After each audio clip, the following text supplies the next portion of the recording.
નમસ્કાર. ચાલો આજે એક સફર પર નીકળીએ. એક ઔદ્યોગિક ઇલેક્ટ્રિક મોટરના બિલકુલ હૃદયમાં આપણે વાત કરવાના છીએ સ્લિપ રિંગ રોટર વિશે અને એની અંદરની દુનિયાને એકદમ સરળ રીતે સમજીશું. તો જો આ છે સ્લિપ રિંગ ઇન્ડક્શન મોટરનું રોટર. પહેલી નજરે થોડું કોમ્પ્લિકેટેડ લાગે નહીં, પણ ગભરાવાની જરૂર નથી. આ ખરેખર કેવી રીતે કામ કરે છે એ સમજવા માટે આપણે એને ટુકડે ટુકડે ખોલીને જોઈશું. ચાલો શરૂ કરીએ. તો સૌથી પહેલો ભાગ રોટર કોર. આને છે ને રોટરનું હાડપિંજર કહી શકાય. મતલબ કે આ જે ભાગ છે જે આખા સ્ટ્રક્ચરને પકડી રાખે છે, એનો આધાર છે. તો સવાલ એ છે કે આ રોટર કોર છે શું? એકદમ સિમ્પલ ભાષામાં કહીએ તો આ એક લેમિનેટેડ સિલિકોન સ્ટીલનું બનેલું માળખું છે. એના બે મુખ્ય કામ છે. એક, વાઇન્ડિંગને એની જગ્યા પર મજબૂતાઈથી જકડી રાખવાનું, અને બીજું, ચુંબકીય ફ્લક્સને પસાર થવા માટે એક રસ્તો બનાવી આપવાનું. હવે અહીંયા જુઓ, આ રોટરનો ક્રોસ સેક્શન છે. આ જે ભાગ દેખાય છે, જેને આર્મેચર કોર કહેવાય છે, એમાં આ જે ખાંચા પાડેલા છે ને, જેને સ્લોટ્સ કહેવાય, બસ આ જે જગ્યા છે જ્યાં વાઇન્ડિંગને ફિટ કરવામાં આવે છે. પણ વિચારવા જેવી વાત એ છે કે એને આવું જ કેમ બનાવાયું છે? એની પાછળ ખાસ કારણો છે. જુઓ, એ સિલિકોન સ્ટીલનું બનેલું છે, જેથી હિસ્ટ્રેસિસ લોસ ઘટે, અને એને પાતળા પાતળા પડમાં એટલે કે લેમિનેટ કરીને બનાવાયું છે, જેથી એડી કરંટ લોસ પણ ઓછો થાય. ટૂંકમાં આ બધી મથામણ મોટરની કાર્યક્ષમતા વધારવા માટે છે.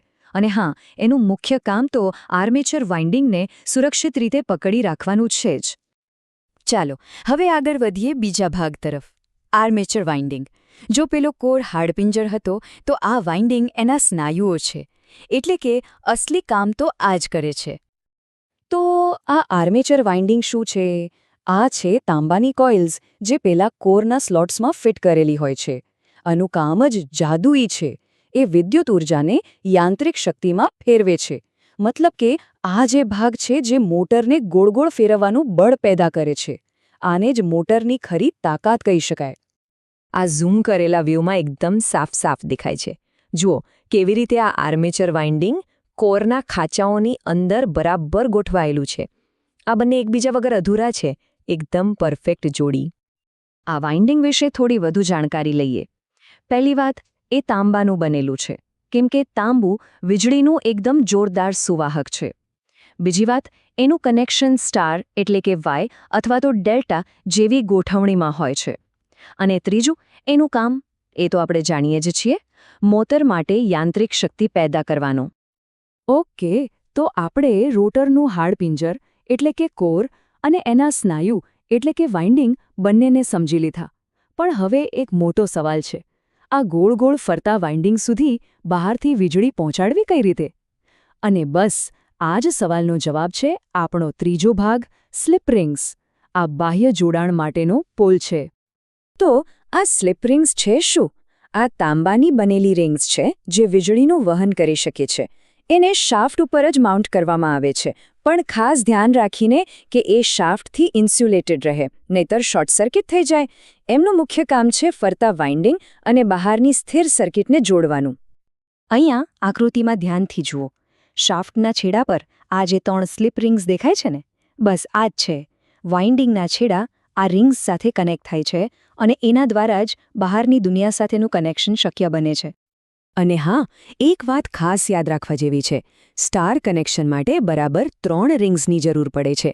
2 નહીં, 4 નહીં, પૂરી 3. આ નંબર આ ડિઝાઇન માટે ખૂબ જ મહત્વનો છે. તો આપણે રોટરના 3 મુખ્ય ભાગોને એક પછી એક સમજ્યા: કોર, વાઇન્ડિંગ અને સ્લિપ રિંગ્સ.